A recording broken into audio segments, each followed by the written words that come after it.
Hi Ultimate Gardeners, welcome back to the Ultimate Gardening channel. My name is Emmanuel Arceg, well known as the Ultimate Gardener. Come join me in growing generations by generations.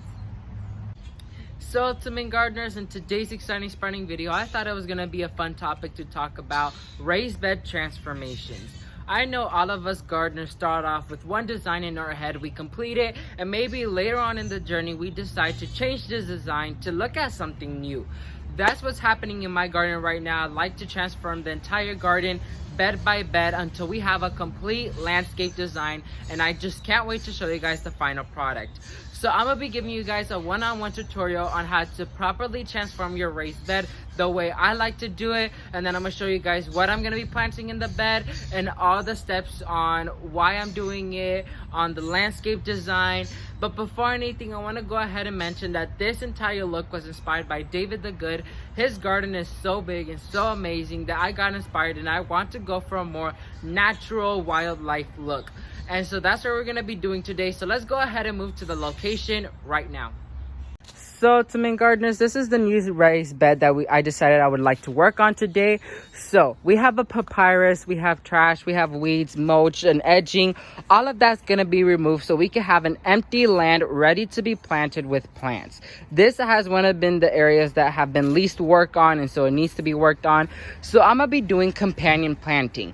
Companion planting is when you get two species of plants and you combine them together and you plant them together, and so they could maximize space and you get two crops, but you maximize space and they grow well together. So I want to have a height element, so we could provide some height element right here. So I'm gonna be using Emperor Star Artichoke as my height element, so we could have some other vining crop at the base so these wouldn't be disturbed. And as our vining plant, I decided we were going to do the green tint squash, the patty pan squash.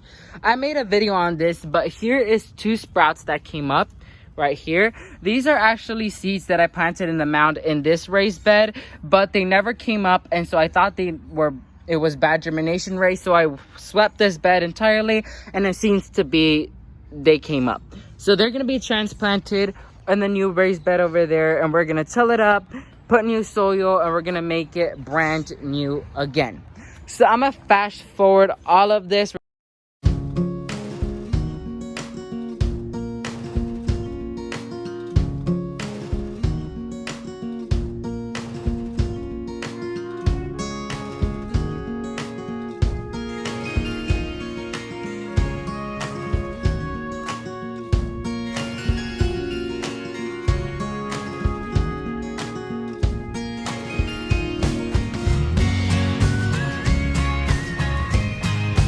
So Ultimate Gardeners, you can see that little section has been cleaned out and everything. The papyrus has been taken out.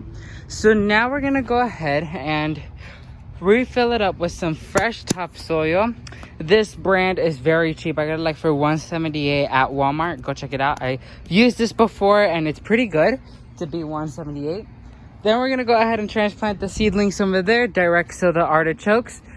And then I'm gonna give you guys a final look, talk about what we did and the basics you need to know when doing a raised bed transformation.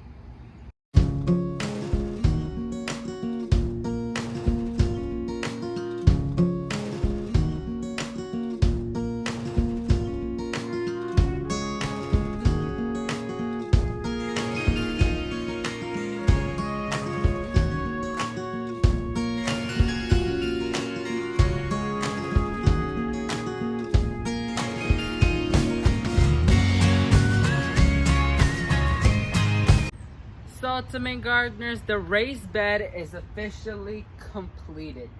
So I'm super happy to see the outcome of this raised bed, to see how it started to now how it looks.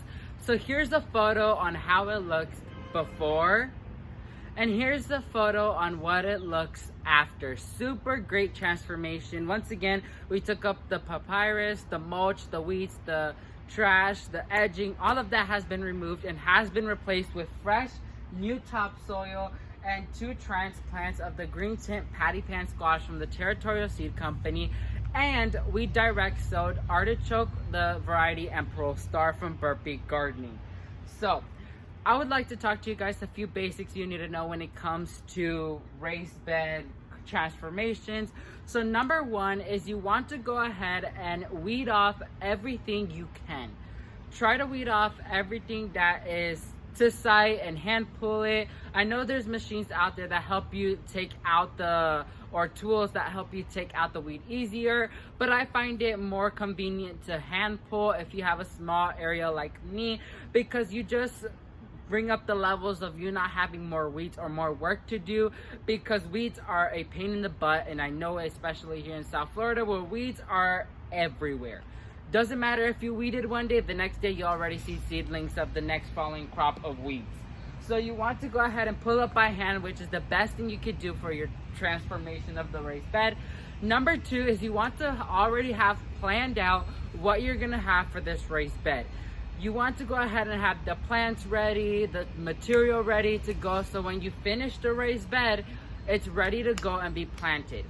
Number three, you want to go ahead and apply a new fresh coat of topsoil or compost. Doesn't matter what's more convenient to you. You want to add a new fresh layer to it, because the whole point of the raised bed transformation is you starting from brand new or from fresh, which means all your material has to be fresh. So your plants have to be new, your soil has to be new, the nutrition values in the soil has to be renovated, which I'm gonna do after this video. You could do granule fertilizer, or you could do liquid fertilizer, which I'm gonna do with the Vitality Worm Tea later on during this month, once I see the seedlings have put in more growth and more establishment. And third, you want to go ahead and take pictures of your raised bed. You might be wondering, why do I want to do that? You want to do that because you want to allow to see the progress of your work.